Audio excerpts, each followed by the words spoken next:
കോട്ടപ്പടി മാർ ഏലിയാസ് കോളേജിൽ തൊഴിൽ അധിഷ്ഠിത വിദ്യാഭ്യാസ സെമിനാർ സംഘടിപ്പിച്ചു. Kothamangalam MLA Antony John seminar ഉദ്ഘാടനം ചെയ്തു. സെമിനാറിൽ 600ഓളം വിദ്യാർത്ഥികൾ പങ്കെടുത്തു. കോട്ടപ്പടി മാർ ഏലിയാസ് കോളേജിൽ തൊഴിലധിഷ്ഠിത വിദ്യാഭ്യാസ സെമിനാർ നടത്തി. കോട്ടപ്പടി മാർ ഏലിയാസ് കോളേജിന്റെയും മാർ ഏലിയാസ് ഹയർ സെക്കൻഡറി സ്കൂളിന്റെയും സെന്റ് ജോർജ് പബ്ലിക് സ്കൂളിന്റെയും ആന്റണി ജോൺ എംഎൽഎയുടെ കൈറ്റ് പ്രൊജക്ടിന്റെയും ഭാഗമായി തൊഴിലധിഷ്ഠിത വിദ്യാഭ്യാസ സെമിനാറാണ് സംഘടിപ്പിച്ചത്. സെമിനാറിൽ 600ഓളം വിദ്യാർത്ഥികൾ സംബന്ധിച്ചു. സെമിനാറിന്റെ ഉദ്ഘാടനം എംഎൽഎ ആന്റണി ജോൺ നിർവഹിച്ചു. അതുകൊണ്ട് തന്നെയാണ് മെച്ചപ്പെട്ട വിദ്യാഭ്യാസം കൊടുക്കുക എന്നുള്ളത് തന്നെയാണ് ഇവിടെ നേരത്തെ അച്ഛൻ സൂചിപ്പിച്ചു.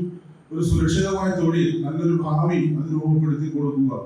ആ ഒരു ലക്ഷ്യത്തോടു കൂടിയിട്ടാണ് ഇത്തരത്തിലുള്ള കരിയർ ഗൈഡൻസ് പ്രോഗ്രാമും ഇപ്പൊ കോളേജിൽ സംഘടിപ്പിക്കുന്നത്.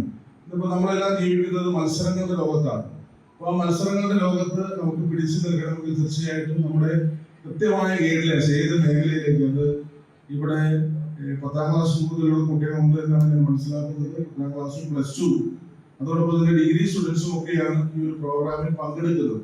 School board president father Jose പരത്തുവയലിൽ അധ്യക്ഷത വഹിച്ച യോഗത്തിൽ ഗ്രാമപഞ്ചായത്ത് president Mini Gopi, career guru PR Venkataraman തൊഴിലധിഷ്ഠിത വിദ്യാഭ്യാസത്തെക്കുറിച്ച് ക്ലാസുകൾ നയിച്ചു. College manager Sunil Joseph, father Ben Stephen Mathew Kallungal, vice principal Jincy P Mathew, Anupama Sukumaran, Kalkunnel പള്ളി trustee George, Mar Elias school manager advocate Biji, Saint George school manager Varghese Kutty, Joseph എന്നിവർ സംസാരിച്ചു. News bureau, Kothamangalam. 3.5 വർഷം മുൻപ് അവളുടെ ആഗ്രഹത്തിന് ഇതുപോലൊരു ലെറ്റർ ഞാൻ കൊടുത്തു.